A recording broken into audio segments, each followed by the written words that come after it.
Okay mga kababayan, Chris Ulo po at welcome back po ulit dito sa ating YouTube channel. Okay, nako. It's getting worse talaga ha. Lunes na Lunes mga kababayan, mukhang malungkot ho ang sasalubong ho na balita dito ho sa mga DD shit. Although meron iba't iba hong mga issue pinag-uusapan dito sa Pilipinas, mapa showbiz man or mapa politics. Meanwhile, meron hong malungkot na balita all the way from The Hague ICC Court. Nako. Pakinggan ho natin itong balitang ito, mga kababayan. Pakinggan natin ho itong abogado ni Digong. Na kung saan kasi sabi ni Attorney Conti, 8 to 10 years daw ang magiging pagdinig sa kasyong ito. So, kakamal ng malaking kita itong Attorney Kaufman na ito. Kasi manalo matalo si Digong, wagi si Attorney Kaufman. Play natin. Nasa Pilipinas ang tunay na taga-usig ni dating Pangulong Rodrigo Duterte. Ito ang matapang na pahayag ni Attorney Nicholas Kaufman, legal counsel. Mukhang tamang hinala ito si... Baka nakapentanil ito si... Mukhang nakapentanil itong attorney ni Digong O ang tunay daw na...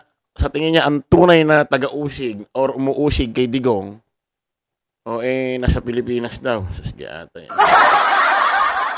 wala ka lang magawa hindi mo lang matugunan yung request ng kampo ni Digong ibabato mo na rin dito sa Pilipinas. Nag-aala ano ka na, nag-aala Harry Roque ka na. Tuloy natin. Ng former president na kasalukuyang nasa detention facility ng International Criminal Court. I think that the real prosecutor in this case is actually in Manila, sitting in his palace. He's the person who threw President Duterte over here to The Hague. He's the person who used the office of the prosecutor as a tool in his political campaign, and it won't work. Ayon sa British-Israeli lawyer, sa ngayon mahirap nang maibalik agad sa Pilipinas ang dating Pangulo. Takap po si Maria Josep. Lunes na Lunes mismo galing ho sa bibig. Bunganga nitong abogadong itong si Kaufman. Sa ngayon, mukhang mahihirapan daw maibalik agad itong si dating Presidente Rodrigo Roa Duterte sa Pilipinas. Mukhang mahihirapan daw agad ibalik. Anong mo mahirapan? Talagang di na mababalik yan dyan, tanga. Talagang di na mababalik dito yan. May pa, ano ka pa, may pa segway ka pang ganon.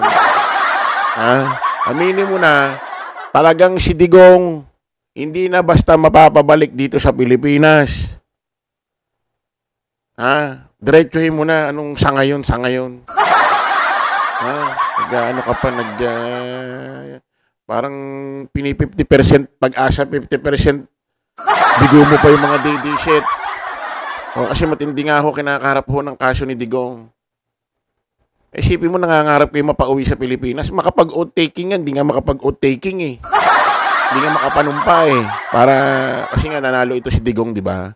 Nang mayor dyan sa Davao. Hindi ho makapag-oath-taking.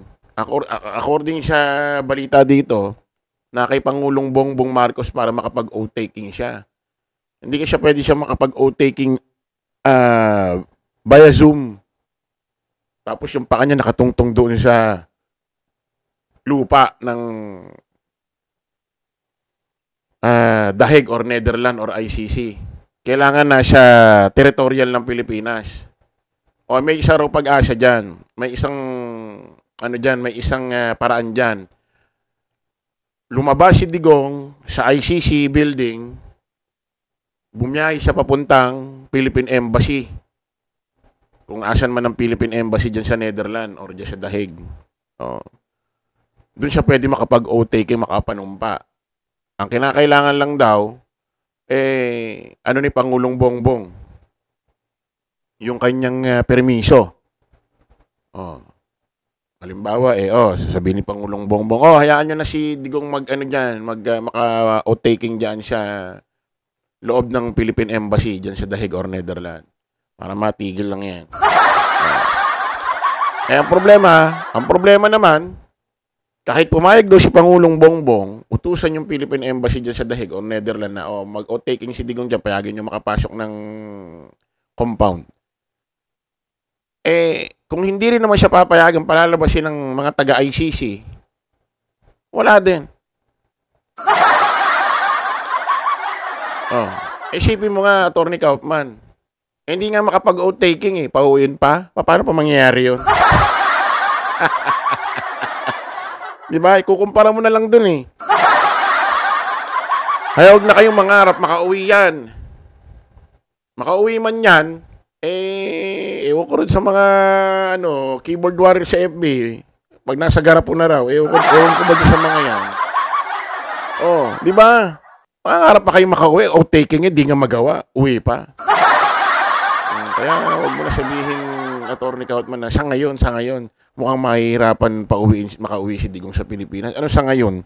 For life ka mo. Hindi na makakauwi. Play natin. Aniya may mga kondisyon bago mapalaya ang isang individual mula sa ICC. In order for someone to be released here, there has to be a willing state party capable of receiving him onto its territory. And that's what we're looking at. It's a long... Maliwanag mga kababayan lumalabas sa ganitong klaseng pananalita ni Atty. Kaufman. Kung i-analyze natin, nandito na lang si Atty. Kaufman para depensahan si Digong. Baka kung sakali maghimala, kumulog, not guilty ang lumabas sa kaso. 8 to 10 years daw yan. Ibig sabihin, nandito si Atty. Kaufman para idepensa na lang si Digong sa kanyang kaso, crimes against humanity. Pero mukhang wala na yatang kakayahan itong si Atty. Kaufman na makagawa ng paraan na mapauwi maaga si Digong. Kasi para bang ang gusto nila mangyari, pauwiin na, pupunta-punta na lang sa dahig pag maghihiring. Kumbaga, pansamantalang kalayaan. Pag maghihiring na, pupunta na lang doon. After ng hearing, babalik ng Pilipinas. Wow, ano yan? Sosyal. Tuloy natin. Long process. It's something which requires a certain degree of diplomacy. Samantalang maituturing aniyang protest vote ang resulta ng katatapos na halalan. People miss the point. Former president won a landslide victory. Yes. As far as I'm concerned, that's a finger in the eye to the people who threw him over here. Correct. That's the real point of the elections. It was a ano na rin ito, parang ano na rin ito, tong mensaheng ito, parang although kausap niya, reporter dito sa The Hague, sa labas ng ICC, parang ano na rin ito explanation niya sa mga DDS sa pamilya Duterte. Parang ang dating dito, humihingi na rin siya ng para bang humihingi na rin siya ng paumanhin, sorry. Para bang sinasabi niya na, sorry, mga DD shit, ginawa ko ang lahat. Sorry, pamilya Duterte. Mukhang di ko mapapauwi yung puon ninyo. Mukhang matindi ang mga ebidensya galing dyan. Parang ganun tapos, paano pa kasi pagbibigyan? Unang-una ng ICC ito na bigyan ng pabor na pauwiin. Tuwing hearing na lang pupunta ng dahig para sa kanyang hearing. Paano bibigyan ng pabor? Malamang itong mga taga-ICC, napanood yung mga statement ni Digong laban sa ICC. Minumura, babarilin, sisipain, tatadyakan. Ayun ang kinalabasan. Ayaw siya bigyan ng pabor. Kasalanan din naman yan. Sa tingin nyo ba yung mga judge sa mga hukom na hawak ng kaso ni Digong sa crimes against humanity, yung kaso niya? Tingin nyo walang alam, hindi nakakabalita, hindi nakakapanood ng mga sinasabi ni Digong dati nung nasa laya siya nandito sa Pilipinas against sa mga taga-ICC? Sa tingin nyo hindi nakakapanood yan? Ano nangyari ngayon? Babarilin niya, sisipain niya, minumura. Tapos hingi kayo ng request. Win your dreams. Ano natin? Protest vote.